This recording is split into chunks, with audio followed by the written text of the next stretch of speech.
man, I'm talking real good. I know exactly what I'm saying. I'm speaking very proper and I'm confident in myself. But I can't get anybody to buy my stuff. I can't sell anything. What the heck is going on?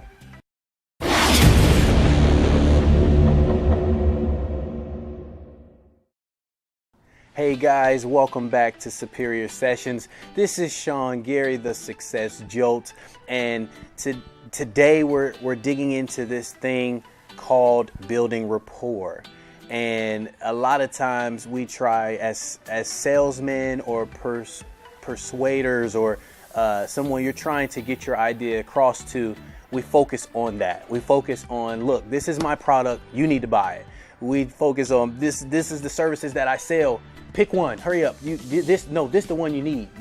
And we even try to walk in and force our favorite, products and services down the throat of the person who is the customer.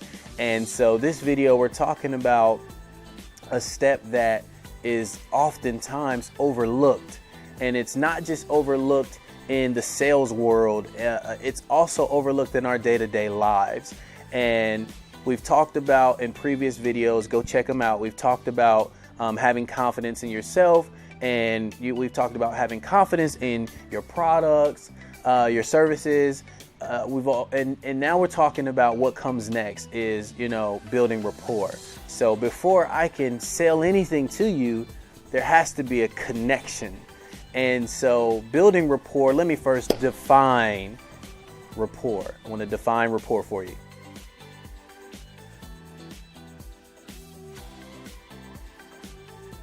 Building rapport, a close and harmonious relationship in which the people or groups concerned understand each other's feelings or ideas and communicate well.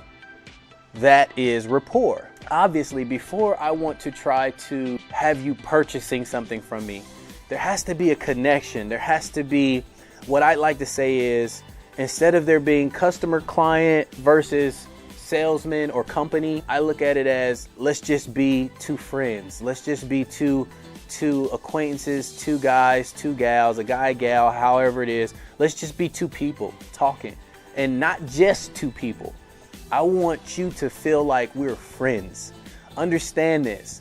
People will buy, not just one time, but over and over and over and over again from people that they like and people that they know. So if they like you and if they feel like they know you, then they're going to buy from you over and over and over again. And so how do you put a person in that kind of feeling and mood that they like you and know you if you just met them, right? So you have to build rapport. And so I want you to first understand that if you don't build rapport, it doesn't matter how great your products and services are. If you don't build rapport, it doesn't matter how many sales you need to make today. None of those things matter. Building rapport comes before all of that. If you can understand the people come first, the individuals that you're talking to, they come first. They are important. So the first thing we need to do is put our agenda down to the side and say, I need to build rapport with this person. I need to connect with this person. So there are a few things that you can do to do that. Talking about the first thing. The first thing is we'll talk about voice mimicking.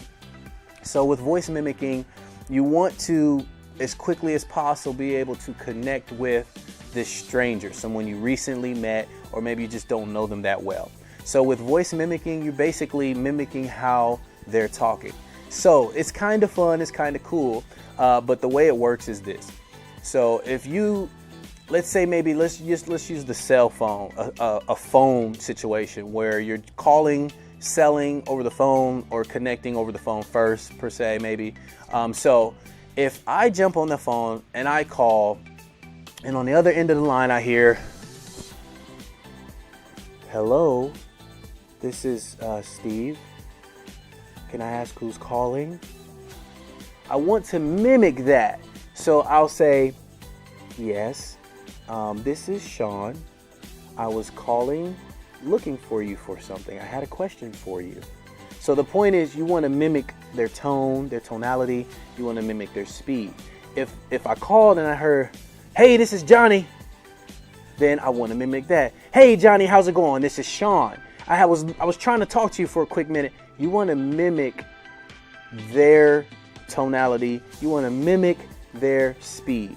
So if they got on the phone and they were easy kill or whatever, then you're easy kill. If they're excited and they're, loud, and then you're excited and loud with them. And what happens is we like people that are like us. So if we like people that are like us, then the moment that person begins to sound like me, I tend to like them a little bit more. Oh, this guy's cool. Oh man, this person is all right. I don't even know why I like this person, but I do. Well, it's because they're talking just like you. So it's a trick, but it's not don't use it in a negative way. Like, oh man, I'm trying to get over on somebody. No, the goal again, we're putting our own personal needs and desires to the side so that we can quickly get to the needs of our customers. And if I ultimately want to bless you, I want to help you, I want to sell you something that is going to enhance your life, help you out, first thing I need to do is I need you to like me. I need to connect with you, and I need to then be able to dig into what your needs are.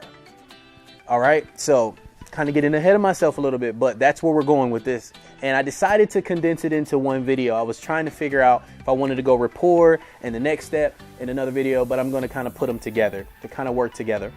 So building rapport. So that's one way. That's over the phone. That's when you can't see the person. Here's one for when you can see the person. You guys are in the same room having a conversation live. So this one is the body. You want to mimic the body. So if the person that you're talking to has their hands on their hips, then you want to put your hands on your hips when you're talking as well.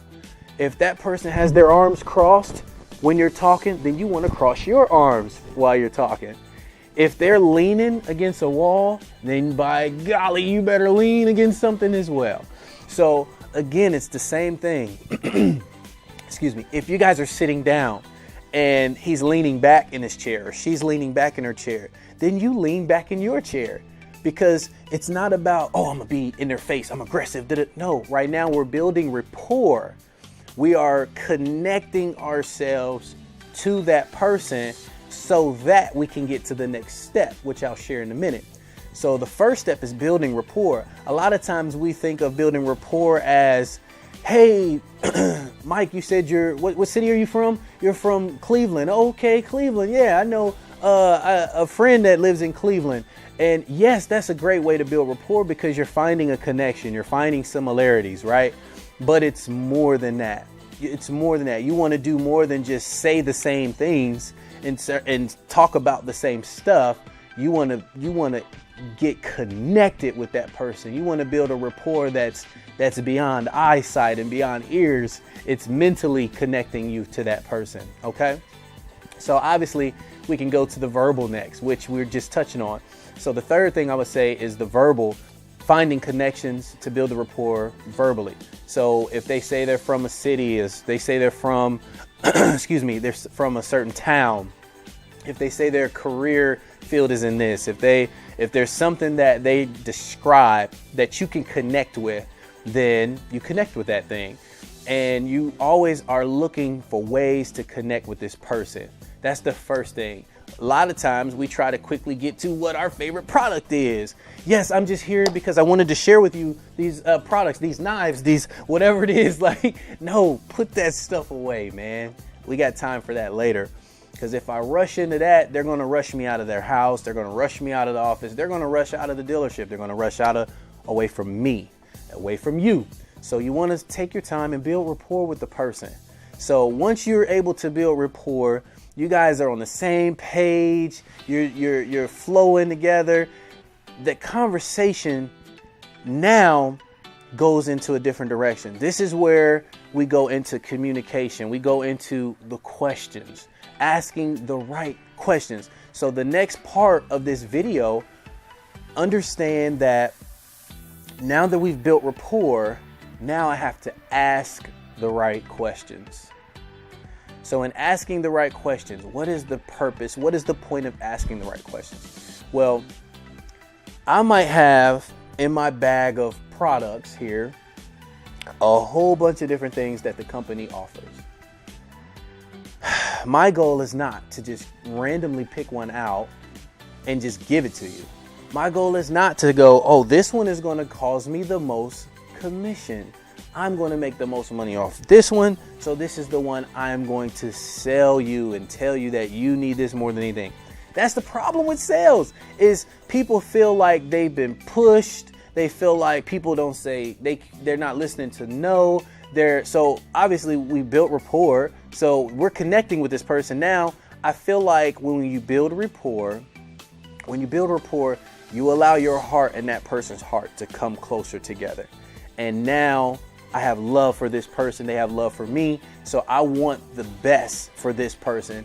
And I'm close to them. So now they're opening up. So when I say my heart close to theirs, now I'm able to get to their heart's desires. Now I'm able to ask them what their problems are. I'm able to ask them what their needs are. I'm able to ask all kinds of questions that tells me what their problems are, because I have a solution in this bag. So I don't get to pick what I'm selling you. You get to pick what I'm going to sell you. And that's a major issue with salesmen. We feel like we get to tell them what no, let them tell you what they need. They'll tell you which product, they'll tell you which car, they'll tell you which item is going to be the blessing in their life. And that's the difference, because if I sell you top dollar product and I make a big, huge commission, but it's not really the product that's best for you or best for them, then they may not remember me later down the line. They may even be upset with me when I leave 2 weeks later, like, oh, I don't even know why I bought this thing. But let's say I take half that in commission because it was a different product, but that product was the one that they really, really needed. That was the product that they told me. I built rapport. Now I begin to ask questions, ask the right questions, and they told me what their price range was. They told me that they can't do this and that because of their family situations, and these are some of their struggles, and they told me what their favorite colors are. So now I have a product that meets those problems. They solve those problems. So it's the color that they like. It avoids the issues with the rest of the family, the children or the busyness or whatever the case is. It addresses that issue, so that's not an issue. And guess what? It's in the price range. It's in their price range. So when you're able to line those things up, I'm able to present a solution to what they're dealing with. Now that I've presented a solution to what they're dealing with, they are ecstatic because I was listening to them. So asking the right questions, first building rapport, asking the right questions, and then listening to the answers. When you're listening to the answers, don't listen thinking, well, this is what I'm gonna say next. I need you to listen and say, okay, that's something that is a problem, an issue for them. So this is something that I need to consider when I'm looking in my bag. Which one answers that problem? Which one solves that problem? Okay, and what's the next problem that I can solve for them? And what happens is they're so much more excited about the purchase that they're going to buy again and again and again and again and again from you, because they understand you have built rapport. And on top of that, you put the icing, you put the cherry on top of the whipped cream, on top of the ice cream, by providing actually something for them that was beneficial, that answered their needs and their problems. So they're going to come back, and guess what? They're going to bring their friends. So when you get that call, they say, hey, I got some guys that were looking there in the same situation that I was in. I pointed them out to you. Can you give them a call? Or, hey, so-and-so just told me you sold them X, Y, and Z. I need some too. Can you come by and let me see what you have? Sure. So your sales are going to increase. Your quality of sales are going to increase. You're going to have customers that are going to last longer. They're going to stick and stay. Sometimes you have products that you earn a residual commission on. So you're going to build your income that way as well. So it's all about the people though. you put your stuff to the side. You say, you know what? I'm focused on you. So we're talking about sales. We're talking about all kind of stuff today. Building rapport. We're talking about asking the right questions and learning how to listen. So if there's anything that I have forgotten, anything that you feel like would fit just perfect in the comments below, please tell us what those things are. If you have some tips or some things of other ways to build rapport, please add those things below so that we can all learn. And I love to respond to the comments as well. So, hey, I'm Sean Gary, the Success Jolt. And like we always say, we like to locate, learn, and then live superior. This is Sean Gary, the Success Jolt. You're watching Superior Sessions, and hopefully you have found some benefit in this, and I just ask that you would like and share it. And until next time, we will do what? What do? We locate, we learn, then we live superior. Peace.